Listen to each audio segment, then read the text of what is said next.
کچھ عناصر جو ہے گلگت بلتستان کے اندر امن و امان قائم کرنا نہیں چاہتے ہیں۔ قراقرم یونیورسٹی کے اندر یوم حسین کے نام پر ایک ہنگامہ کھڑا ہوا۔ آپ سب کو پتہ ہے پاکستان کے اندر جتنے بھی جامعات ہیں، جتنی بھی یونیورسٹیز ہیں، اس کے اندر یوم حسین منایا جاتا ہے، کیلنڈرائز ایونٹ کے طور پر منایا جاتا ہے۔ یہ نقطۂ وحدت ہے۔ یونیورسٹی کے اندر ہمارے جتنے بھی طلباء ہیں، نقطۂ وحدت کے طور پہ یوم حسین کو کیلنڈرائز ایونٹ کے طور پہ مناتے ہیں۔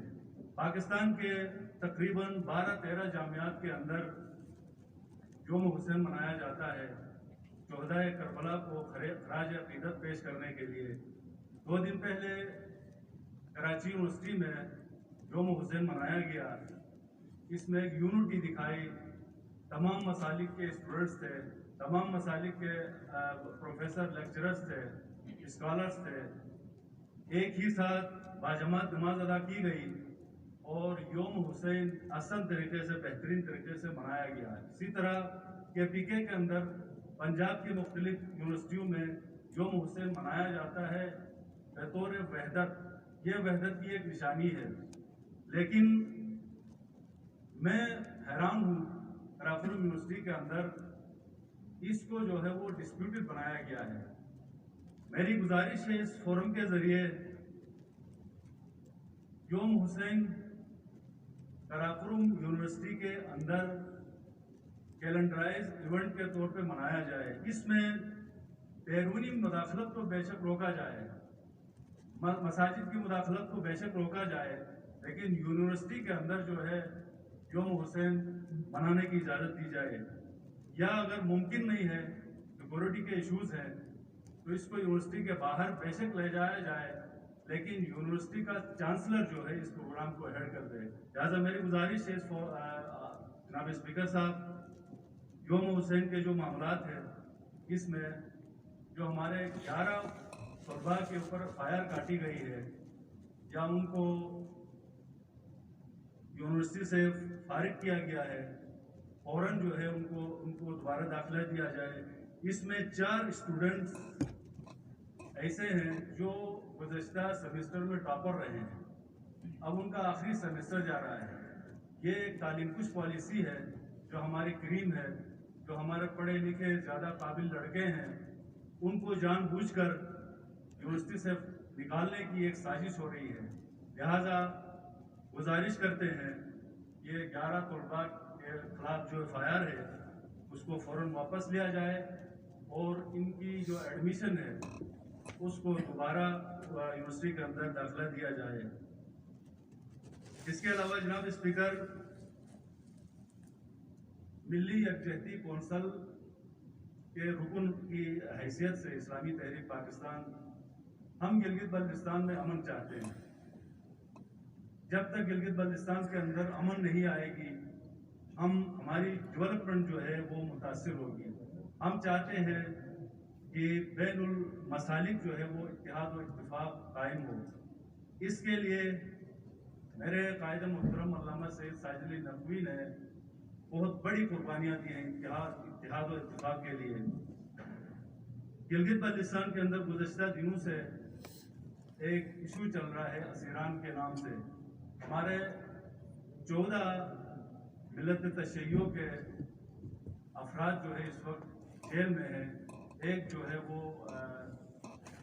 گلگت بلتستان کے جیل میں نہیں، وہ بلکہ پنجاب کے کسی جیل میں ہے۔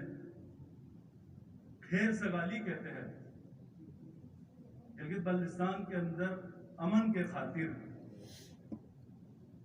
ان اسیران کو جو ہے وہ قانونی طور پر رہائی کے لیے میں گزارش کروں گا لوکل گورنمنٹ سے اور پاکستان آرمی سے بھی ان کی رہائی جو ہے وہ ممکن بنائے۔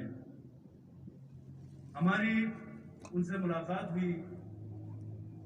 یہ جو چہلم پروسیشن ہے، اس پروسیشن کو ایجیٹیشن میں تبدیل کرنے کے لیے جتنی بھی مذہبی تنظیمیں ہیں سب سے ان لواحقین کی ملاقاتیں ہوئی ہیں. ہم یہ چاہتے ہیں گلگت بلتستان کے اندر امن و امان قائم ہو اور ہمارے جلوس جو ہے وہ اسی روٹ سے پرامن طریقے سے نکلے اور ان اسیران کے لیے رہائی جو ہے ہم سب مل کر سنی شیعہ اسماعیلی جتنے بھی مسائل کے گلگت بلتستان کے اندر کوئی ممکنہ حل ان کے لیے نکالیں گے انشاءاللہ.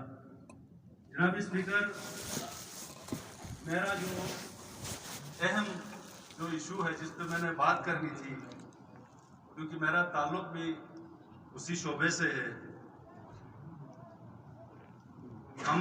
آپ سب کو پتہ ہے گلگت بلتستان کے اندر ان امپلائمنٹ زیادہ ہے، فیکٹریز ہمارے یہاں پر نہیں ہے.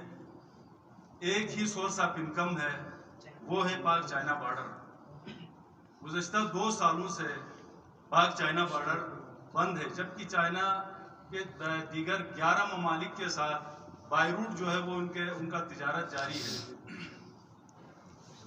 2008 کے اندر ایک ایگریمنٹ سائن ہوا FTA کہ پاکستان کے 313 پروڈکٹس کو جو ہے وہ چائنا کے لیے ایکسپورٹ کیا جائے گا اور چائنا کے 730 غالباً آئٹمس ہیں جو پاکستان امپورٹ ہوں گے.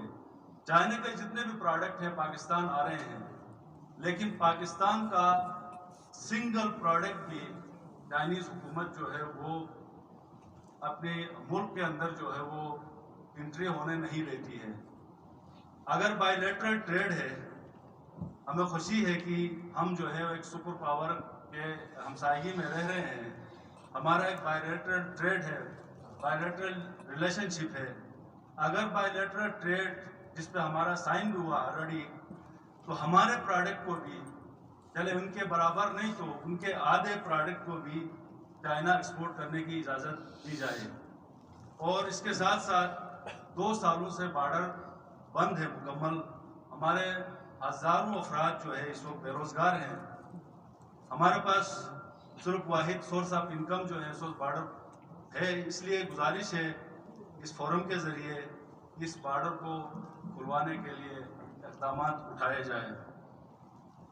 آخر میں جناب اسپیکر، میرے حلقے کے اندر ترقیاتی اسکیموں کے حوالے سے حلقہ 4 کے اندر 5 ایسے پروجیکٹس ہیں جو کہ 10 کروڑ سے زیادہ لاگت سے جو ہے وہ ٹھیکیداروں نے اٹھایا ہے. اس میں سے 3 پروجیکٹ جو ہے وہ واٹر سپلائی کے ہیں. ریوائز پہ ریوائز ہو رہا پروجیکٹ، لیکن 8-10 سال گزرنے کے باوجود ایک گلاس پانی سے بھی استفادہ وہاں کے عوام نہیں کر سکتی ہے. لہٰذا اس فورم کے ذریعے گزارش کرتا ہوں کہ یہ جتنے بھی پینڈنگ پروجیکٹس ہیں، 6 پروجیکٹس ہیں، ان کو فوری طور پہ تکمیل کرنے کی ہدایت جاری کی جائے. اس کے ساتھ ساتھ ملازمت کے حوالے سے ہیلتھ ڈپارٹمنٹ کے کچھ جابس کریٹ ہوئی، ایڈورٹائز ہوئی، جس میں لیڈی ہیلتھ ورکر کی وہ جابس تھی. نیگر کو صرف اور صرف 22 پوسٹیں دی گئی تھی. تو ہماری گزارش یہ ہے کہ یہ ڈیفائن کیا جائے کتنے ہاؤس ہولڈس پہ ایک LHV دیا جاتا ہے. 500 جاب میں سے صرف 22 جاب جو ہے وہ حلقہ ضلع نگر کو دی گئی ہے. میری گزارش ہے کہ اس کی ڈسٹریبیوشن جو ہے اگر پاپولیشن بیس پہ کرنی ہے یا ڈسٹرکٹ وائز کرنی ہے، ایکول بیس پہ اس کی ڈسٹریبیوشن ہو، ڈسپیرٹی پیدا نہ ہو. تو ایک دفعہ پھر جناب اسپیکر آپ کا اور تمام معزز ممبران کا شکریہ ادا کرتا ہوں کہ آپ نے مجھے حوصلہ دیا، اور اسپیکر صاحب صاحب کا کہ آپ نے مجھے اظہار رائے کا موقع دیا. Thank you very much.